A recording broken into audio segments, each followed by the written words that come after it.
It's me twice. It's me twice. Oh, nice.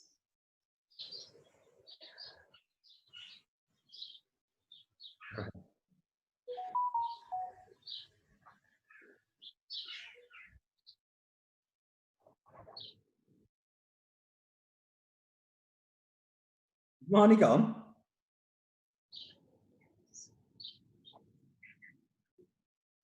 No, I think he's got signal problems as well. Oh no. Yeah, you must let me know if I cut out for any reason. No, Okay. if you missed anything, let me know and I'll repeat myself.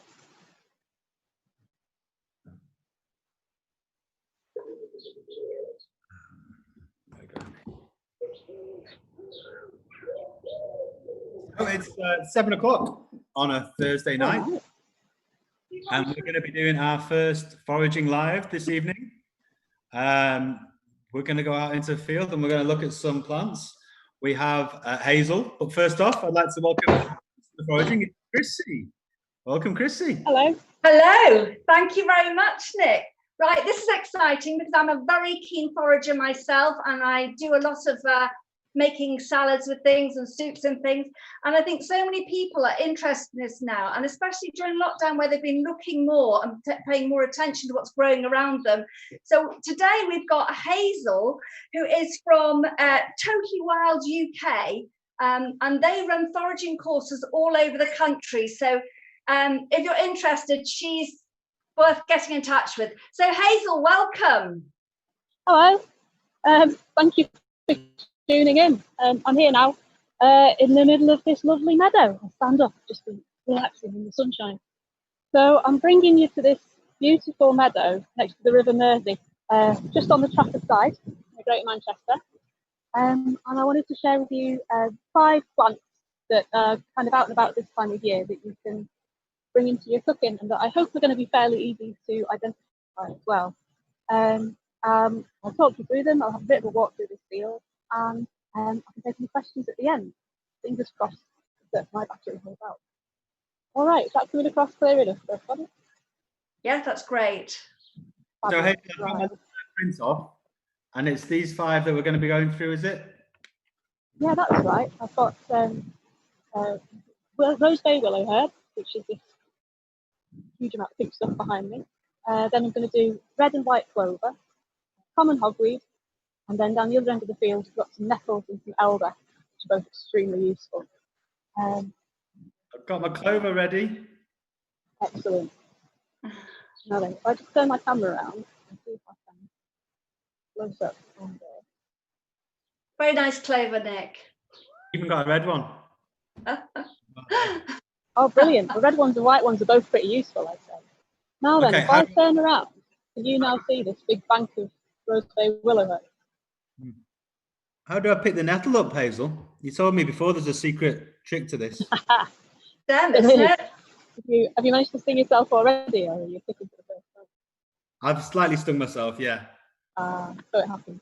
But generally, it just doesn't work 100% of the time, but I'd say probably about 95% of the time. It might be a very fierce nettle, you might get lucky. But if you grab it really quickly, grab it quickly, squash it with your fingers. Seize the nettle, yeah. hey Hence Hazel. the saying. Yeah, exactly. Hence the saying, grasp the nettle. If you just go for it and squash it, then you'll break all of those little hypodermic needles that put the itching, stinging poison into your hand before they have a chance to get through. Yeah, that's a sad-looking nettle, Nick. Well, good. I think I won the battle with the nettle there. Well, you can see me do it later. Yeah? So we're going to go on to willow herb. Now, I'm quite intrigued by the willow herb because we all see it growing in huge masses and clumps around the place. You know, it's great food for hawk moths and various butterflies, but I've never used it. I know you can use it as an astringent, but I've never used it myself. So can you tell us, identifying and what you know about willow herb for us? Absolutely. Well, to start off with, I'll give you this broad view. There's a huge clump of it here on the edge of the field. You may well recognise this. It grows a lot on sort of waste ground. It likes railway sort of embankments alongside the roads even. And you'll see it, and it's got all these tall stems. This is coming up about my armpit now, I'd say. got these terse stems, and it's called willow herb because the leaves do kind of look a bit like willow. It's got these kind of long, pointed leaves. I don't know if my camera's good enough resolution to show you. But if you do manage to get really close up on one, you can see the vein pattern's pretty unique on this. This is something that might help you tell that this is this and not one of its relatives. Kind of got like one thin vein doing like a bit of a ring road around the outside of the leaf, as well as all the normal ones branching in the middle. I think that's quite, if you're getting close enough to see that, then that's because you've got the right plant. But you can also tell it's got these long straight stems, they're often a little bit pink, and these flowers are absolutely unmistakable. You can see these, they've got these 4 big petals, and then like a little thin one at the bottom of this one. They grow in these big Barbie pink sort of clusters, with these frilly, curly, with these stamens in the middle, really curly there. So Hazel, I think your signal's a bit dodgy, that part of the field. Yeah, we didn't get to see the willow herb, unfortunately. No. And Marnie's Oh, not no, sorry. Right, how about that now? If I take a couple of steps this way, I wonder if that will make it better. You've frozen on us. Ah! Right, I'll walk along the clump and see if I can get reception back again. How's this? Any better? I'm going to head out as well. How's that? You still got any signal?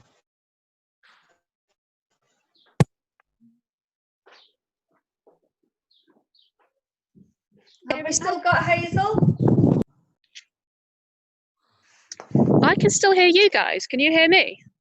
We can hear you, Hazel. I just couldn't. Oh, there you go. I can see you now. Brilliant. I went for a bit. Great connection, sadly.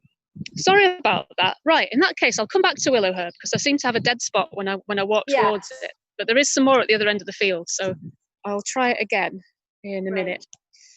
Right. The next thing I'll try and do is get the clover and see if I can stay in reception whilst I do this. So, have I turned this round the right way now so that you can see the grass that I'm seeing? Is it just how's that? me, or I just got a picture of Hazel? Yes, I've just got a picture of Hazel, unfortunately. Oh, there she is, every now and again. How about now? Aha! How about now? Can you see what I'm seeing? We can hear you, Hazel. I've got take a look around the meadow. Here. There we go. I've got a meadow. The picture. Why don't you talk us through the clover and what you would use it for? So I've got all right then. White clover out of my garden because I have it growing everywhere, and I did put some of these flowers in the salad tonight. So you probably know a lot more you can do with clover. Perfect. Well, yeah, and just in case the reception comes back, I'm pointing at it as well. And yeah, you can. Most people recognise this, but just have a bit of a closer look. It's got these pale white, sort of creamy white, little flowers that are all bunched together in a sort of bobbly top like this, a bit like a pom-pom. Each one of them looks a little bit like a tiny little sweet pea. And of course, it's always accompanied by its leaf. It's made of like 3 little leaflets like that, usually with a little white mark on it as well, a paler mark in the middle. If you're really lucky, you might find a 4-leaf clover, but they are quite rare. So you can just eat clovers. You can just pick the flower and pop it straight in your mouth. People also use them to make a tea, a very refreshing tea, or they might use them to just chuck them in a salad alongside some other edible leaves and flowers. And they have a couple of medicinal uses as well, like if you were to consult a medical herbalist, obviously before consuming huge amounts of them. But yeah, they've been used for a very long time. Both red clover and white clover are both edible. And as I'm walking along the path here, we've got a patch of red clover growing on the edge as well. So red and white clover usually like the same kind of habitats. So there again, I don't know if my phone's going to focus properly on this, but you've got like a bobble top, like a pom-pom made of lots and lots of little reddish pink flowers. And on the same plant, you've got these sort of three leaflets, like in a classic sort of shamrock pattern. So that's the same. You can just eat the flower, or you can brew a tea out of it, or you can It's very nice for brew sort of clover tea and then stick it in the fridge, sort of iced tea kind of effects. We can find some other things. Yeah. If you want. So how's that? Balm. That come across okay? Yeah, that's great. Thank you, Hazel. Fabulous. All right. So I'll start walking across the field now, and I'll talk a little bit about sort of frequently asked questions, I guess, about foraging. So one of the first things that people ask me about usually is the legalities of it. Like, am I allowed to just wander around in the countryside picking whatever I like? And the answer is broadly yes. There's a few very rare plants that are protected under the Wildlife and Countryside Act, but they're not things that you would generally pick to eat anyway. They're too rare, and you don't really want to be, if you're going to be sustainable, want to be foraging anything where you're going to take the lot of it. So you'd only ever pick from a clump of something where there's loads and loads and loads. You're only going to take 10% maximum of that, and then you can reassure yourself that you're not depriving any wildlife of too much of their food supply.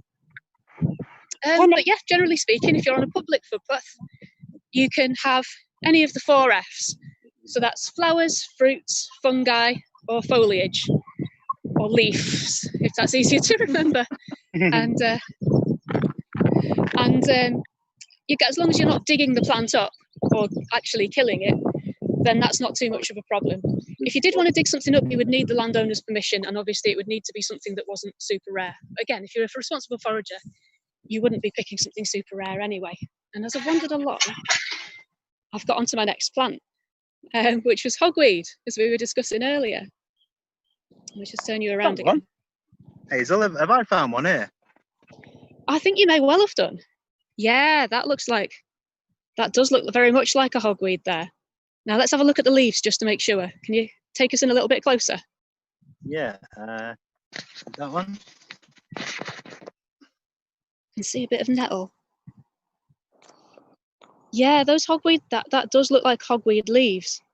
So what you're looking for with the hogweed leaf, because the flowers aren't always 100% sure, because they do look a lot like a lot of their cousins, like carrots, parsnips, that kind of thing. But the leaves, you want to look that it's sort of big, wibbly, wobbly, bibbly, bobbly kind of a shape. And they are always furry. So if you carefully touch the leaf, try not to break it. The leaf's furry. Of the sap, check that it is sort of. The leaf furry. So oh yeah, it's furry. It should just feel sort of. Does it feel sort of velvety? Yeah, it does. Yeah. Yeah. So that's one of the ways. Yeah. Now, I get asked about the different. Sorry, go on. That's great. Oh, hello. Am I still in? Are you talking about giant hogweed? I'm not. So I'm glad that you asked, though, because I'm about to. We're talking about common hogweed here. And it does have a distant relative, giant hogweed, which is the one that you might have read about in the paper. Yeah, and that's the dangerous one, basically. So I'm going to run you through a couple of. Sorry, I think I've got a bit of a delay. Sorry about that. I'll run you through a couple of the differences between them anyway. So this hogweed that I've picked in the field, it's about maybe 1 metre high. And even if it's in a really sunny position on the edge of a road somewhere on a nice sunny verge, it won't really get any higher than about 6 foot, even if it's having a brilliant time. Whereas giant hogweed can get up to 3 metres or more. It's really, really big. And though the flower heads, if you have a look at this, they are both kind of creamy. You know, they look a bit like an umbrella underneath. That's right. We'll show you them. But I don't know if Nick's able to show you. I took a picture earlier of a giant hogweed that I saw on the edge of the River Mersey over there, which is absolutely huge. And if you see them next to each other, John's wart. They really are completely Hazel, different. I'll have to go back to my computer now. Yeah. Oh no, sorry, Nick. Well, Sorry, whilst it's going there, I'll talk about the differences anyway. I can't seem to find anything. Money, you just found the hogweed, didn't you? No, I found nettles. Oh, I'll get onto the nettles later. While we're talking about hogweed, I found this. there you go. That's That looks about right. So while I'm talking about hogweed, that's the reason that you need to be able to tell them apart, and this is the kind of safety announcement part of foraging, is because if you've got there's some plants that might be edible but have lookalikes that are dangerous, toxic, whatever. Not everything that's toxic is going to necessarily kill you. It might just make you feel pretty unwell, but you still don't want to be using it in a dish that you're going to serve to other people at a dinner party, do you? And giant hogweed's one where it's more of a danger to you. Now, almost any plant, you might be unlucky. If you've got sensitive skin, you might, oh no. Sorry, let me just get rid of this. Bad time for somebody to try and call me. There we go, yeah. So giant hogweed, it's up on the screen there now. That's the one that can give you a reaction on your skin. And that's why it's kind of talked about as a bit of a hazard. Because the sap of this, the juice of it that you might get when you break it, is phytophotosensitivity is what it's called. When it gets on your skin, combines with bright sunlight, so not great this time of year when you're more likely to have that, and can cause a nasty burn that can actually take a really long time to heal. It can last for quite a long time. What you need to know really is that if you've got giant hogweed, just leave it alone, call the council to get rid of it. And you're looking for something that's the flower in the middle there, a lot more dome-shaped, more than flat. And it's huge. It's like a massive, like one of those great big trays that you'd use to serve drinks in a bar, whereas common hogweed wouldn't get much bigger than a dinner plate, tops, I would say. And it's always flat, not dome-shaped. There's the colour on the stem there as well. So I don't know if you can see on the picture here, it's got very red.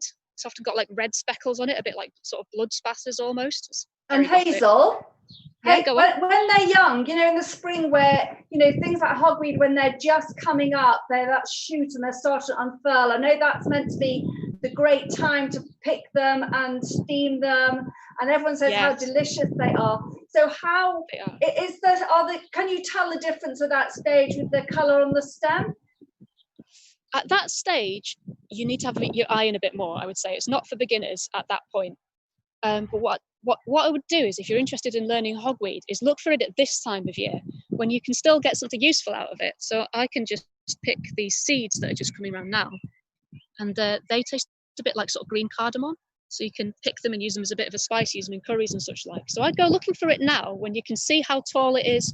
You can see the difference in the flowers, whether they're kind of normal size, not ginormous. You can see this one, the stem's just green everywhere, and its leaves are kind of very rounded and wibbly wobbly and velvety to the touch. And that gives me a bit more confidence that it definitely is common hogweed, not giant hogweed. And then once I know I found a good patch of common hogweed and I've checked it against my ID list, I'll come back in the spring when I know that I've already seen it at its full height. So then I know that when it comes back, it's the right thing. Yeah, so you'll mark That it makes and sense. you'll know. Yeah. Yeah, and it is very common. It's everywhere. You'll find it all over the show. So it's very common on roadside verges. It's these great big sort of clouds of white fluffy stuff on the verges is often hogweed. So I'm going to what do you use common hogweed for, Hazel? So you could pick the seeds of common hogweed when they're green, like now, and they I mean, some people have a bit of a love-hate thing with them. I love them. They're very sort of hot, spicy kind of a taste. So you could sprinkle them in a salad if you like hot things, or you could put them in a chutney or a preserve. You could sprinkle them on a curry. They're delicious. And if you wait till the autumn, then they dry out and they go a bit sort of brown and papery. There's another stand of them across the field that I'm walking towards slowly now, and I can show you when they look a bit more papery. And you can collect those, and then they make a lovely sort of more mellow, orangey, peely, tasty kind of spice that you might use in baking. Okay. So there is a use for it, even once we've gone past the delicious green vegetable stage. You can look for it now and then come back for the shoots next year. And I think that's great to know, Hayes, because I think a lot of people want to know how they can incorporate this in their, you know, everyday meals, in their baking or their whatever thing they want to cook. And like spices, would you give those a toast, the seeds of the hogweed? Yeah, if you toast them very gently, that can enhance the flavour a bit. You can grind them up in a spice grinder, and then you've got something more powdered that you could put into cakes or biscuits.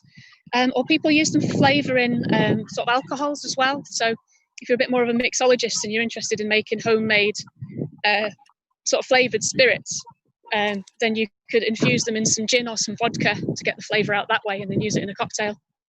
Brilliant. There's So just what about is- everything you could use in a gin or a vodka, to be fair. Yeah, yeah. Oh, it's nice to put in the gin or vodka. What I can hear very clearly when you mention about alcohol. Oh, well, yes, that's the hook. That's what got me into it in the first place, I think. I started as a teenager with my slow gin. What is this, Hazel? Oh, let's have a look. I'll just bring you up. That looks like, yeah, that looks like red clover to me. So did it have those little 3-lobed leaves on it as well as those pink flowers? Oh, yes, classic. That's a clover leaf right there. So I can eat Perfect. it. Yeah, you can just munch it. Stick it straight in your mouth if you want to, or you could snip the little pink bits off and let's sprinkle them on a salad or something decoratively. Try it, Marnie. Let's do try it. I'm not going to eat it Yeah, now. go on, but- have a. Put it in your gin, Marnie. Oh, okay, that's fine. Yeah. Okay, now we've got Look it. pretty I in mean, your they do gin. look beautiful. They look lovely, just perched on the edge of a glass. If you want to sort of make something really Insta-worthy. Oh, I love your basket. That's gorgeous. Not So- a lot of stuff put in though. So I have to say that's a good quick hack for getting the flavour out of a lot of foraged ingredients. Would be if you drink alcohol, you could try flavouring some alcohol with them. There's a couple of other sort of quick and dirty things, which is that a lot of things go well pickled as well. So certainly things like hogweed seeds, you could put them in some pickling vinegar, or make a kind of sort of savoury preserve that way. And Is of this course, many hogweed flowers I'm or looking at berries now? and things like that, you can go the sweet way and make jam instead. Lovely. And Hazel, if I'm is this coming up now, hogweed? go on. Is this hogweed I'm looking at now? That's the willow herb, No. isn't it, Hazel? That's right. Yeah, that looks like willow Is it? herb. And That's what I mean. with Yeah. perfect timing, I've just about got to my big stand of willow herb now on the other side. So I'll try talking about that one again, see if I can stay in reception this time. Yeah. So can you see that all right? Yeah. In flower. Got a lovely big clump of willow herb here. And what you're looking for, you'll often see this from quite a long way away because it's got, it's really bright Barbie pink and it's quite tall. It forms these great big clumps. You never really need to worry about sustainability with this one because it's so common and there's always just loads of it. So you can pick a fair bit and not make a dent really. What? So to look at the flowers now that it's flowering, I'll see if I can get a close up now. So they're bright Barbie pink. And if you look for rose bay willow herb, which is what this one is, it's got these 4 kind of big petals on the top, and then one little thin one, like the 5th prong down at the bottom, is a lot thinner. And then see if I can find a better one. And you can see that it's got these anthers and stamens in the middle, are all kind of sort of droopy and curvy. It's an absolutely lovely thing. So The stem of it is very straight as well, and that's usually tinged pink as well. It's quite stiff at this time of year as well, very upright. So what you can do with these is if you've spotted a good clump at this time of year, much like the hogweed, you can come back in spring when you know what it is, and you can get these little shoot tips when they first come through the ground, and they make a lovely green vegetable. Again, you can steam them or fry them in butter, just as a delicious spring green. They're probably a bit tough and bitter right now, but if you find your clump and keep an eye on it, come back for those. Now the flowers can be picked and again used very decoratively. You can just eat them. I find them a little bit bitter, but if you put them the way the Canadians do, you can make a really nice syrup with them. It's a really bright pink, sweet syrup that you can use for all kinds of flavouring things. Cake making, mix it with some icing if you want to decorate something. So that's a lovely thing to do with those as well. What do you reckon, Nick? Is it bitter, Have you just eaten one? Oh. Well, yeah, it's a bit bitter. For the leaves, I'd definitely come back for them in springtime instead. The flowers you can go for now, though. That's okay. Yeah, it's nice. Yeah. It gets Now, better. Hazel, in seconds. talking about coming Go on. back to things in the spring, Yeah. I'm going to ask you because I know there are certain things I pick in the spring, like ground elder, and the shoots from that. Now, as I understand it, things can change, can't they, as the year progresses? They become a little tougher, a little bitter, but also the chemicals can change within the plant, can't they? Absolutely, yeah, you're absolutely right there. And that's what makes them more bitter. It is the chemical composition in the plant changing a little bit. So you're absolutely right to mention ground elder there. That's a classic. It's one that's really delicious when it's little new shoots, but then it can get quite tough.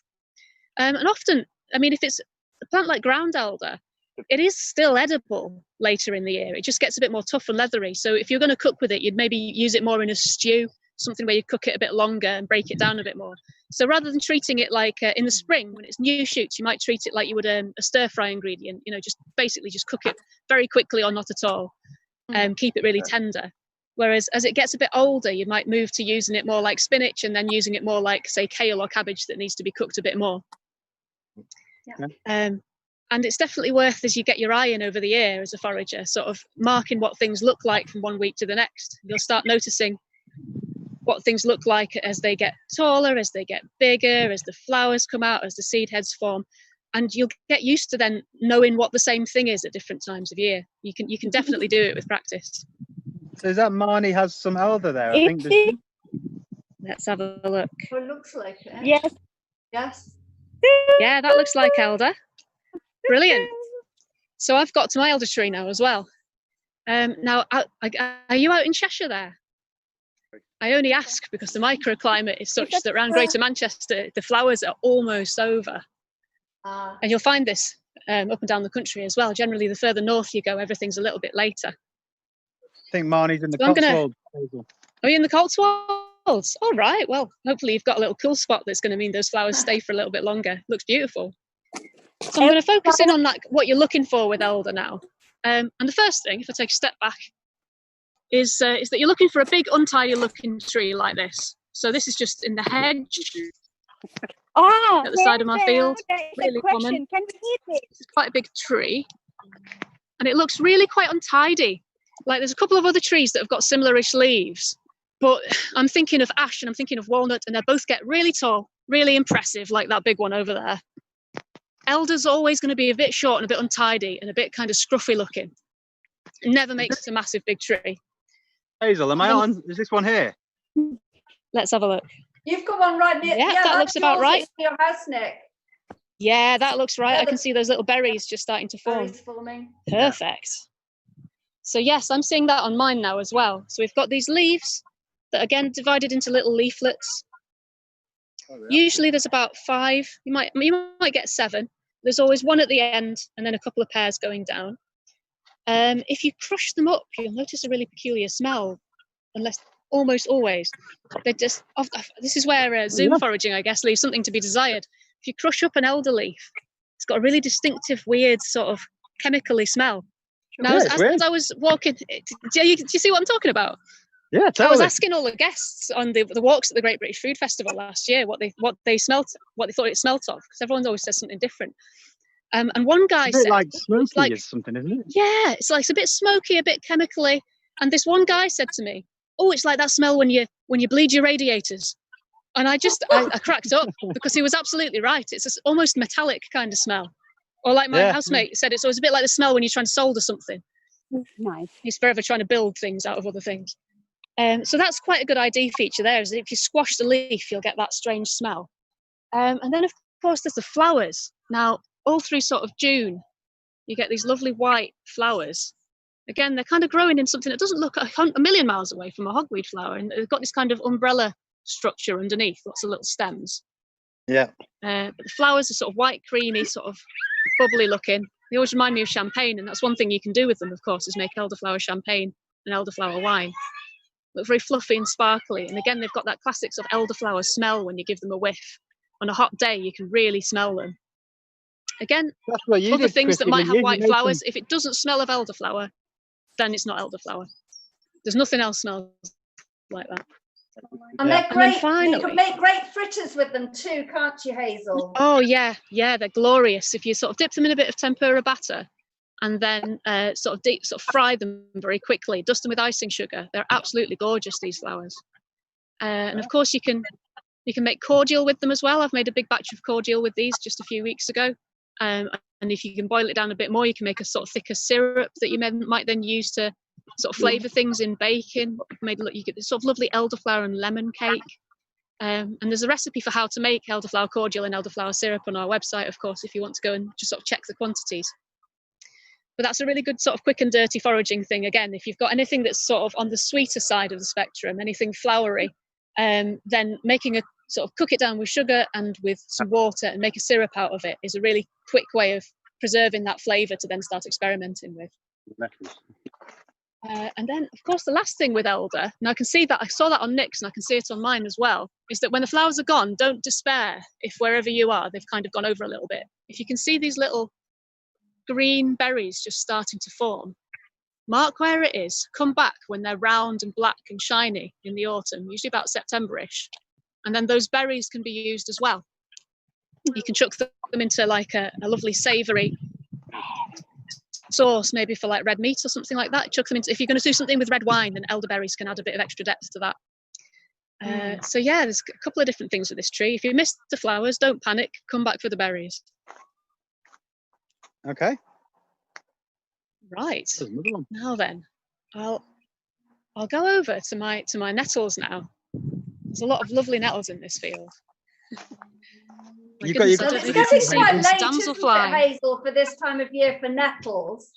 Yeah, so what more can we do with them this time of year? Well, about now, if you can see, these ones are starting to flower. In fact, the seeds are starting to come out on this one. Again, it's a bit difficult to get it to focus right, but yeah, you'll see the flowers starting to come out in these big tufty bunches. And the seeds have actually got a bit of a use. You can just pick them and eat them straight off like that. So I might pick a little bit off and just stick it in my mouth. They give you a little bit of a boost of energy if you're out for a walk. And people do use them in herbal medicine for that reason as well. Like, so you can get the seeds and sort of dry them. Just put a pinch on your porridge in the morning to give you a bit of a boost. Of course, you can still eat the leaves. We're just going to pinch the seeds. I've got some here, I think. Oh, have you? Yeah, see if you can do the pinch trick with the leaves. Yeah, they look good. They're not as tender. They're not as tender now as they would be in spring, but they are still edible. So I'm going to do this too. Let's have a pinch off. So, well, you just got to pinch it what you hard. Want to do? Yeah, go for it really quickly. Grasp the nettle. Oh, this is the right setup, this. Scrunch it up. Scrunch up and rub it in your fingers like I'm doing now. Really squash it. Think of every time that you've been stung and go, ooh, you little swine, I'm going to squash you. And then, now can I do this smoothly enough? Yeah. You turn it round. And you can just put that in your mouth and stick it and chew on it. You want me to eat that now? It's actually not too Hazel? bad. Yeah. Okay. Here we go. I've got another one. Just like that. Of Yeah, course, right, if you're really mean. Yeah, go on. Could we chop a few stems, like you do with herbs, and dry them out, and then use the dried leaves and the seeds together for putting in things? Yeah. Or Yes, you can absolutely dry the leaves for a tea. Like nettle tea is something that is a lot of people like to use. The seeds, again, you could dry them out and try and dry them out and shake them into a paper bag. Try and save them that way. Well, of course you can do if you want to cook with the fresh nettle leaves, which are really, really nutritious, really lovely. Like you were saying, it might be a bit late in the season now as they're getting towards flowering. But what you can do is cut them down. If you've got a patch on your own garden or on somewhere where you know that you're not going to get in trouble for chopping things down, cut them down and you may well get a new flush of new shoots coming back in the autumn, which is what I intend to do around here. You can always blanch them, can't you, and put them in your freezer, like you would with spinach. Yeah, absolutely. So, and that gets rid of the sting as well. So you obviously, you might not want to crush every last one individual leaf if you're going to make a big stew out of them or anything, or a soup. But as soon as you either blitz them in a blender or heat them a little bit, then that destroys the sting. Just a little bit of heat is enough. It dissolves the silica little hypodermic and needles. it does keep that nice fresh greenness to them as well, doesn't it? Oh yeah. Yeah, it really does. And they are gorgeous. Nettle soup, nettle stew. You can substitute nettles for anything where you might use spinach, basically. So my favourite thing is nettle aloo instead of sago aloo. All right. And that freezes for a really long time. We'll all be making that then. Yeah, definitely go for it. Like I say, they're a bit tough now, but cut them down, see if you can get another sort of fresh growth in the autumn. Or again, find a really good nettle patch at this time of year and come back in the spring when they're really young and tender. They are glorious. And they're absolute superfood as well. They're incredibly good for you. Yes. It's a patient game, this foraging then, is it? Coming back in the spring. Often, yeah, it's a bit of a waiting game. It's the ultimate in sort of seasonal eating, I guess. In that you kind of, as you're walking around from one time of year to another, you might think, oh, I know what that is, but I've just missed it at its best. But then just come back for it, and you'll learn to kind of grab it while it's good. So now then, that's my 5 plants. Have I got any questions for anybody? Oh, lovely. I don't know if anyone's waiting for questions. I went down around my garden earlier on, Hazel, and picked a few things because I made a big forager's salad tonight, which I really love. But one of the things I do actually like, and I don't know if everyone can see it, is this grows. It's a nuisance, and I used to hate it. And it's oxalis. Oh, and yes. It grows in the flower beds, and you go pulling it out. Well, no, I don't pull it out because now I cut it. It's like a cut to grow again salad. So absolutely, it's a relative of our. It's a relative of our native wood sorrel, that, isn't it? Yes, yeah, and they have that lovely lemony flavour, don't they? That bit of a sherbety flavour. What's that one, Chrissie? It's oxalis. So it's a sorrel. It's a type of sorrel. Like Hazel was saying, there's the wood sorrel you can use, but there's quite a few different sorrels, aren't there, Hazel? There are, and they're not actually all even the same family. So that's the garden variety. Our wood sorrel that you'd be more likely to find in the wild in the UK is it prefers sort of damp, shady places. So you'll find it in the woods, as the name suggests. But it looks very similar. So it's got these 3 leaves, a bit like a clover, but they're always just on one stem. So each one's got one stem, unlike the clover, which again, it's got like a lot of different leaves branching off its stem. And if you taste it, it's immediately recognisable, that sort of lemony, sharp, kind of apple skin sort of taste. And that's oxalic acid that gives it that taste. And so there is another plant called sorrel. There's actually some of it in this field. I might start wandering again, see if I can find it for you. But it's actually not a close relative at all. The thing that means they're both called sorrel is because they've both got that taste, because they've both got oxalic acid in them. Is that one that's like a little arrow-shaped leaf you're looking for, Hazel? Oh, sorry, Nick, go on. Oh, sorry, Nick. This one? That's the one, yeah. So I found some here. So now, Nick, I think you found a buttercup there. That looks a lot like a buttercup to me. Okay. There's a clue. There's a buttercup. Less, it could be if it's in your garden. Yeah, I'd have to have a really kind of leaf. I'd say geranium or buttercup. Unfortunately, neither of which are edible. Not the garden geraniums, anyway. Okay. I'm looking for the sorrel family, really. Aha, so sorrel then. I found the other sorrel. Thankfully, I didn't have to go very far. I've just got down on there. 3 leaves. On the side of the path here. So this one doesn't have 3, not any more than any plant to any other. This one is more in the dock family. And you see, it's kind of got an oval-shaped leaf. If you look at it from down here, it looks kind of vaguely oval. You'll see it in all the grass. Yeah. In the meadow. Get closer, and you'll find that it's got these two little ears almost on the back, planted tails. Tell that it is common sorrel. A little bit. You've gone into a dead zone, Hazel. Come back. Oh no! Am I back? Yeah, you're back. Yeah. Cracking. Roll down. So I just nabbed a sorrel leaf there, and I've just bitten into it. Straight away, it tastes of sort of lemon juice and like green apple skins, like Granny Smith skins. And that straight away, that taste of that oxalic acid tells me that yes, I have found the right thing. You want to look for an oval leaf with 2 little points on the end. I can't find one. Turn you around again now. No, you probably only find that in more likely to be in sort of meadow situation like this, which is why it's a bonus rather than one of my Fab 5 that I planned to show you today. All right. Any more questions? This one, We can, Hazel. of course. What about things What have you like got? daisies, Hazel? Because a lot of us have daisies in our lawns and things. Daisies are great, yeah. The classic lawn daisy that you'll find in amongst your grass, that is edible. You can eat the flower of that, no problem. So again, you can just What pick about those the flowers off and chuck them in your salad. The leaves, I personally don't like. I don't think they're toxic, but I just don't like them very much. They're a bit tough. So I'd say the flowers are the good bit. You can also, I don't know if you know those big, tall, big daisies you get on the side of motorways sometimes, those oxeye daisies. You can also eat their flowers as well.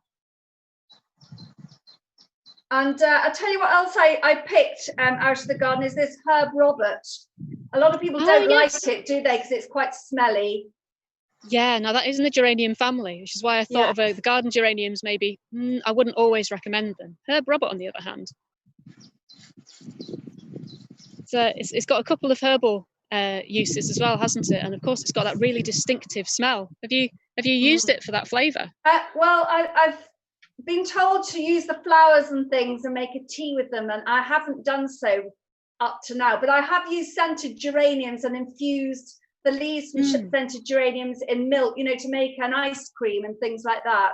Oh, and lovely. I do use the flowers from scented geraniums in salads or drinks or fruit salads or something. Yeah, they're delicious. I've got a lemon geranium in my conservatory that's good for that. I wouldn't count it as foraging if I found it in my house, though. It's in the garden, but yes, I know what you mean. So Hazel, thank you for showing us your Fab Five and a few tips out on top there as well. No problem. I'll finish just on this shot of a slightly bigger hogweed now, just because the one I showed you before was really small. But yeah, that's a bit more what it's more likely to look like. It's about my shoulder height, just about. There's a few more behind me that are slightly taller. I sort of see those umbrella-shaped things. Keep an eye out for it and come back for it. This family is tricky, but you can learn it. So look out for these white, fluffy-looking flowers. Huh? It's been great because I've always been a bit nervous about the hogweed, about that whole family, and to have you explain about how to spot them. I'm still not 100% sure, and I think if you're not 100% sure about something, don't pick it. But I think Dead right. a course with you or learning from other foragers is the way to go. Absolutely, yeah. I mean, go and see what you can spot, pay attention to what's around you. And yes, when it's safe and we're up and running again, offering in-person, real-life courses, then often you'll find that something falls into place that you thought you were like 99%. You thought you knew what you were seeing, but sometimes it's reassuring to have somebody tell you were right, isn't it? Yes. But there's no reason not to get out and get looking. And even if you're not 100%, and you're right, you shouldn't eat something if you're not 100% sure, but you can start getting your eye in. Start looking at things, get a bit closer in, see, is it hairy, is it shiny, what colour is it, does it change colour in the next few weeks? And all these different sort of, it's basically just being observant. These are the things that you'll find out to ID one thing from another. So these Hog Weed Seeds are just perfect right now. So I'm going to pick that off and eat it. Thank you very much for having me. Now, Hazel. Go for it, yeah. You'll find it sort of tastes bitter, orangey, cardamom-y kind of taste. Yeah. I really like them. About 30% of people say they absolutely hate them. So just have one first. Oh. And I guess that's one last safety tip, isn't it? If you're going to try something first time, you've never had it before, you could be unlucky. You could be allergic to literally anything. You might try something in a restaurant and be allergic to it. So try a tiny bit first, just to be on the safe side. And if you like it, try it again. If you don't like it, then there's no obligation, I suppose. Well, it turns out, Hazel, I quite like nettles. And there's seeds. Do you? Oh, I'm glad to hear that. I really like nettles. I think they're fantastic things. So yeah, I hope you'll be able to get a load of mileage out of them. Nick's got loads of stuff down his lane, Hazel. I'm coming down Nick's lane to pick all his stuff. Oh, brilliant. Well, yeah, have some good foraging and some happy cooking. I'd love to know what you end up concocting with them all. Like I say, we've got a few recipes on our website to check out, but there's, once you get used to what something tastes like, there's nothing stopping you inventing some new things. Brilliant. Lovely. Well, thank you both. Thank you, everyone. Thank you for having me. Cheers very much, and I'll see you soon. Thanks, Thanks, Hazel. Take care. Hazel. Bye, Chrissie. Bye. Bye, guys.